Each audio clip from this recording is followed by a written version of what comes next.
जय हिंद दोस्तों, मैं अनिल और आप देख रहे हैं Anil class official YouTube channel. आज की इस वीडियो में हम जानेंगे बिहार का बहुत बड़ा हिस्सा इंडस्ट्री, खनिज, पर्यटन, पहाड़, वन अलग होकर एक नया राज्य झारखंड बना और इसके पीछे बनने की पूरी घटनाक्रम को। तो चलिए अब वीडियो को शुरू करते हैं। प्रकृति की गोद में एक खूबसूरत राज्य है झारखंड। खनिज संपदा की दृष्टि से देश की जीडीपी में महत्वपूर्ण योगदान रखता है। तो अब हम इसके बनने की पूरी कहानी को जानते हैं। इसमें एक नाम आता है जयपाल सिंह मुंडा। जयपाल सिंह मुंडा जी का जन्म 3 जनवरी 1903 ईस्वी को रांची के पास सिंथोली गांव में हुआ था। वह उस गांव के मूल निवासी थे और आदिवासी समुदाय से संबंध रखते थे। ऑक्सफोर्ड विश्वविद्यालय से पढ़े हुए थे, वहां से ग्रेजुएशन तथा मास्टर डिग्री लिए हुए थे। वह एक स्पोर्ट्समैन थे। हॉकी के बादशाह कहे जाने वाले ध्यानचंद जी के टीम में खिलाड़ी थे। साल 1929 में उन्होंने पहली बार झारखंड को बिहार से अलग करने की मांग उठाई थी अंग्रेजी हुकूमत के सामने, परंतु साइमन कमीशन ने उससे नकार दिया। उसके ठीक 10 साल बाद 1939 ईस्वी में यह आदिवासी महासभा की स्थापना करते हैं और उसके ठीक 10 साल बाद 1949 ईस्वी को देश आजाद होने के बाद पंडित जवाहरलाल नेहरू जी, जो उस समय भारत के प्रधानमंत्री थे, उनके सामने यह प्रपोजल लेकर पहुंचते हैं कि बिहार से झारखंड का अलग किया जाए। इस पर नेहरू जी बहुत ही खूबसूरत जवाब देते हैं कि भूमि का टुकड़ा को बांटा नहीं जाता। आपके जहन में एक सवाल आ रहा होगा कि जयपाल सिंह मुंडा झारखंड को बिहार से अलग करने की मांग बार बार क्यों उठा रहे थे। इसका कारण वह हमेशा बताते थे कि पहला भाषाई कारण, दूसरा सांस्कृतिक कारण। जहां बिहार में इंडो आर्यन भाषा बोली जाती थी, जिसमें भोजपुरी, मैथिली, अंगिका, मगही, बज्जी का, वही झारखंड में द्रविडियन भाषा बोली जाती थी, जिसमें कुड़ुक, मुंडारी, संथाली हो आती थी। यह एक बड़ा अंतर बताया जाता था जयपाल सिंह मुंडा के द्वारा। दूसरी बात, उनके द्वारा आबादी की जाती थी, जिसमें बिहार में मात्र 1% आबादी ही आदिवासी रहते हैं जो उड़ान क्षेत्र में पाए जाते हैं, जबकि झारखंड के कुल 25% आबादी रहती है आदिवासी। यानी कि झारखंड का 1/4 भाग ही आदिवासी बहुल्य निवास करते हैं। दूसरा कारण उनके द्वारा दिया जाता था कि झारखंड जो एक पठारी क्षेत्र है, यानी एक ऐसा क्षेत्र है जहां पहाड़ ज़्यादा मिलते हैं और जहां पर खनिज की उपलब्धता बहुत ज़्यादा है, जहां पर इंडस्ट्री की अपॉर्चुनिटी बहुत ज़्यादा है। वही बिहार जो एक समतल भूमि थी, जहां पर कई नदियां बहती थी और यह एक कृषि प्रधानता के लिए जाना जाता था। यह कुछ अंतर बताया जाता था जयपाल सिंह मुंडा जी के द्वारा, जिसके बुनियाद पर वह झारखंड को बांटने की बात बार बार कहते थे। साल 1949 में वह पंडित नेहरू के सामने यह मांग रखते हैं, जिससे ठुकरा दिया जाता है। उसी साल वे आदिवासी महासभा को झारखंड पार्टी के रूप में स्थापित कर देते हैं। इसके बाद यह आंदोलन सामाजिक आंदोलन से राजनीतिक आंदोलन का रूप ले चुका था। जो चुनाव होने जा रहे थे, देश में पहला आम चुनाव होने जा रहे थे, उसमें देश के विभिन्न राज्यों में विधानसभा, लोकसभा चुनाव में वो झारखंड पार्टी हिस्सा लेने वाली थी।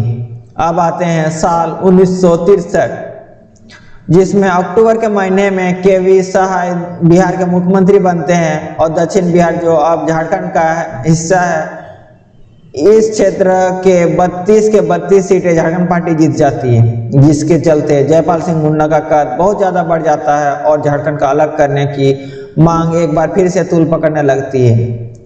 अब यहाँ पर हम बात करेंगे केवी सहाय की बुद्धिमत्ता या कार्यकुशलता का। उन्होंने जयपाल सिंह मुंडा की झारखंड पार्टी को अलग कर अपनी कांग्रेस पार्टी में विलय कर लिया और उसके बाद यह पूरा आंदोलन धड़ाम से मुंह के बल गिर गया। पूरा आंदोलन खत्म हो जाता है। हालांकि इस आंदोलन में एक और व्यक्ति का नाम आता है, जिसका नाम होता है एनी होरो, जो कि जयपाल सिंह मुंडा का बहुत ही करीबी होते हैं और वे कांग्रेस पार्टी में विलय नहीं करते हैं और इस आंदोलन को जारी रखते हैं, परंतु आंदोलन ना के बराबर रहता है। साल 1963 से 1970 के बीच बिहार के लोगों को कुल 7 मुख्यमंत्री देखने पड़ते हैं इन 7 वर्षों में, और 1970 आते आते झारखंड बंटवारे का आंदोलन लगभग खत्म हो जाता है। इसी बीच एक युवा होता है जो जयपाल सिंह मुंडा का बहुत बड़ा भक्त भी होता है, उसका नाम होता है शिबू सोरेन, और साल 1972 में शिबू सोरेन झारखंड मुक्ति मोर्चा की स्थापना करते हैं। वह पार्टी का निर्माण करते हैं और बिहार के विधानसभा और लोकसभा में अपनी पार्टी का किस्मत आजमाने लगते हैं। अब साल आता है 1995। 1995 तक झारखंड मुक्ति मोर्चा पूरी तरह से स्थापित हो चुकी थी और राजद के साथ मिलकर सरकार बनाती है।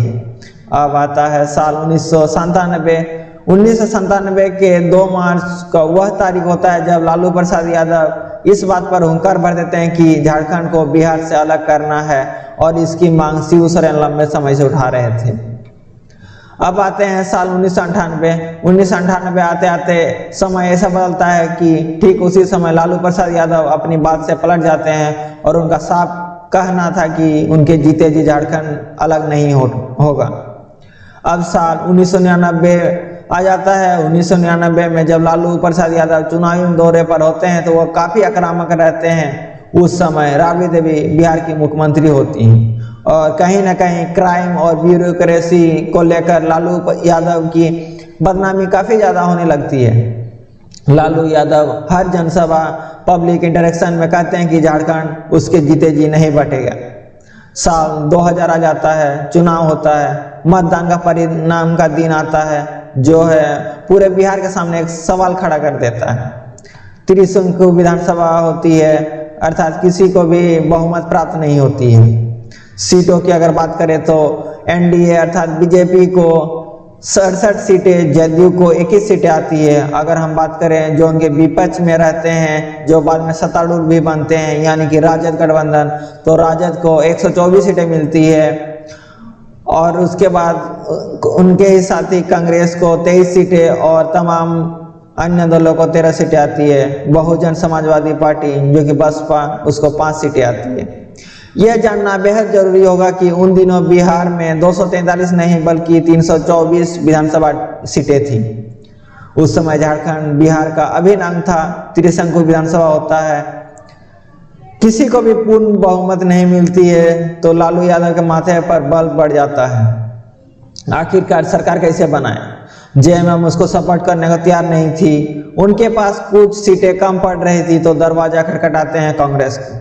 कांग्रेस उनके सामने शर्त रखती है कि जो बिहार के इतिहास में दर्ज है और आने वाली पीढ़ियां हमेशा याद रखेगी और एक सवाल करेगी कि आखिर कांग्रेस को बिहार क्यों वोट देती है। और कांग्रेस ने लालू यादव के सामने एक शर्त रखती है कि झारखंड बंटवारे पर जब लालू यादव हस्ताक्षर करेंगे तभी कांग्रेस उन्हें समर्थन करेगी। लालू प्रसाद यादव को अंत में उनके सामने झुकना पड़ता है और वह सरकार बनाते हैं। झारखंड 15 नवंबर 2000 को बिहार से अलग हो जाता है और वह दिन हमेशा याद रहेगा। बिहार का बहुत बड़ा हिस्सा इंडस्ट्री, खनिज, पर्यटन, पहाड़, वन अलग होकर एक नया राज्य झारखंड बना। तो दोस्तों वीडियो कैसा लगा कमेंट में बताइएगा। वीडियो पसंद आए तो लाइक शेयर कीजिएगा और इस तरह के वीडियो पाने के लिए चैनल को सब्सक्राइब कीजिएगा। वीडियो देखने के लिए धन्यवाद। जय हिंद।